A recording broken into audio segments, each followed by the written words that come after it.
She's created a major stir with a very candid and revealing book that she's written called Dream Girl, My Life as a Supreme. It's really terrific, gossipy and bitchy and just my kind of book. Will you please welcome Miss Mary Wilson?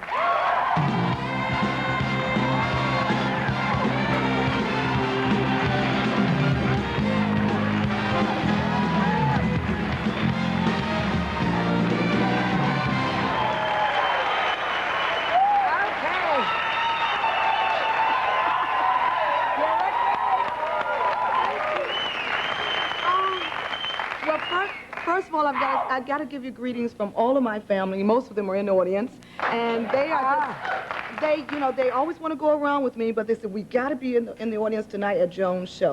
Great. But I remember the first time you were on Ed Sullivan. I've been a fan for years. Yes, remember that time he says, and here they are, the girls. Yeah, well, and all the dancers came running out. Oh, yeah, I know.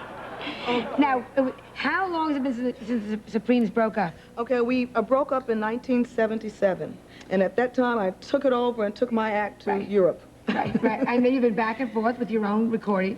Well, no, I only had one recording after the group disbanded. Only one? Yes. Yes, and at that time I was dropped from Motown Records, so I have not really recorded since. Did that just kill you? Because you were there at the beginning. It really did, because, you know, I always wanted to really sing, and I was always this insecure person, and I just wanted everyone to hear my wonderful voice. But you had to be a singer. You had to be a singer to be in the Supremes. Well, yes, but most people don't think so. In fact, one guy at a record company said, well, can she sing? And it was like, for me, really degrading, because I started out singing. In fact, Flo and I both were singers. Right, and, well, obviously. And, you know, in fact, Florence has had a voice very much like Jennifer Holliday's, and she had this huge, she would sing like, now this was at 13, right? Yeah. And I said, my God, this girl's voice is tremendous. But once we started singing at Motown with the Supremes, Barry decided that Diane had the more commercial voice. And we said, well, great, whatever it takes for us to record, we're for it. One for all for one. So now show me some of the moves which used to just kill me. Oh. Come on. Stop! In the name of love. Do some more. Oh, you want me to do some more? Yeah. Well, maybe I'll do it a little later. Yeah, but just do like 2 more now. Okay. I love you.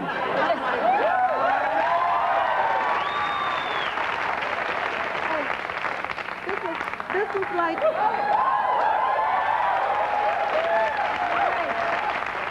Actually, that was a Charlie Atkins move. He taught us all the choreography, and boy, was it difficult to learn those moves, to make it appear that it was natural, and actually we rehearsed for like weeks on one song.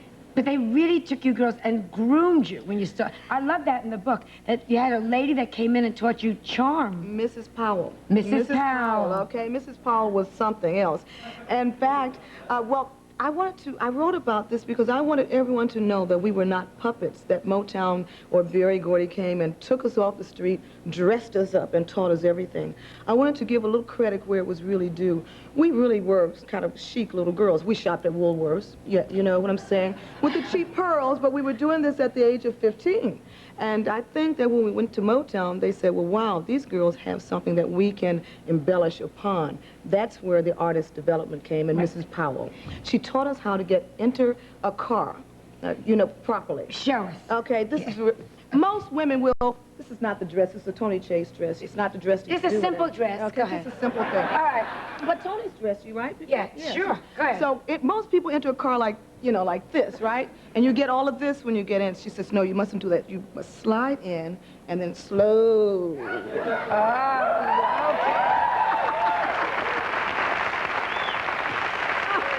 you know it was funny, or did you take it very seriously? Oh, she was very serious. In fact, one day after one of the rehearsals, we were all standing on the steps of Hitsville. And there was Which is what Motown was called before it became Motown. Right. And so you had like the Marvelettes, Martha and the Vandellas, and Mary Wells all standing on the steps there. Mrs. Powell was in a rush. She rushed to the car and, of course, did the wrong thing. Her backside was showing. We died laughing, because here she had taught us all these wonderful things, and she entered the car. But at least we knew what it looked like. and we never. So we learned well, okay? I read your book too, and I wanted to tell you something that was very similar. When you said that laughter, this was meant that you could be liked. When I started singing, that's what I found about singing and about being nice. People like you when you're nice and when you have a talent and you give it freely. And when you give it and they can relate to you. Can I show the picture? Oh, God. I want to show. This is the first picture you girls took together. Professional picture of the Supremes. Yes. Right? As the three Supremes. Oh, isn't that cute? Right. Is that cute? Can you get closer? Look at that. Yeah, the doo-wop. Now, who decided on the wigs? On the wigs. Well, you know what That was very, very 50s. 60s. 60s, yeah. 60s. Yeah. Okay. And look at the boobs on all of you. Look at that. Okay. Now, Diana Ross never had boobs. Can we get another shot of this? Look at that. Now, come on. What's going on there? Well, I've got to That is admit. not the Diana I've seen in the dressing room with Bob Mackie. She's like this. I've got to say that in those days, in fact, I did write something about in those days, we were so thin. I mean, I was thin, Diane was thin. Together, we weighed less than 200. I mean, she was like less than 100, I was too. And we bought these falsies, these false booties. I guess you would say booties. Maybe I shouldn't say that. You could say it. Okay, and the hips. And for the boobs, we would always use toilet tissue. You just shove it in. Sure, I mean, didn't you guys do that? I mean, you know what I'm saying? Well, now, you know, oh, come on. and then which is great, because if you sneeze, you can just help yourself. Now,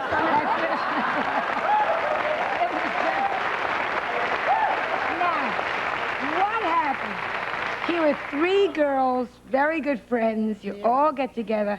What went wrong? Where did the dream just start going pew? It ends up at Motown 25th anniversary with Diana Ross pushing you, which we all saw. Okay. Well, didn't she? It was on my set. Somebody went, look out. You know, it seemed to be a girl that looked like that, but no boobs. Yeah, but it looked to me, you know. Well, did she push you? And then let's go back. I really got to explain this, that Diane was always a tomboy, always. In fact, in our block, in the projects, she was the girl who would get out there and race with the guys and beat them. She was always very competitive. And I think she always felt that in order for things to be done correctly, she had to do it herself. And on the Motown 25th, I believe I was in the spot where she felt something had to be done, and I was one of the ones who was pushed, but I don't think for one moment that she was actually pushing Mary Wilson. It was just trying to control the stage. There were a lot of us out there. Are you still very good friends after this book? Let's hear this answer. Can we? We'll be back. Are you still good friends after the book? I know, we have to do a commercial. 1 second. I just want to get the answer to this. I think that we are. We really are. But it will take time for us to really get back together and chit-chat on the phone. We don't do that. No. And I really want to do that. Do you think, seriously, after this book, she's ever going to talk to you again, ever? It's true. Everything I wrote in there is true. Yeah, but... Now, my viewpoint of the truth. Yeah. I didn't write a novel. I wrote about reality, things that happened. It's a wonderful book. I hope that we will be friends, because we were all insecure little girls. And I think now we've grown up, we should be able to have our wealth and still be friends. Sure. So I'm banking on it. Fat chance. We'll be right back. I call me Gertrude, so don't go away. Your entire story in this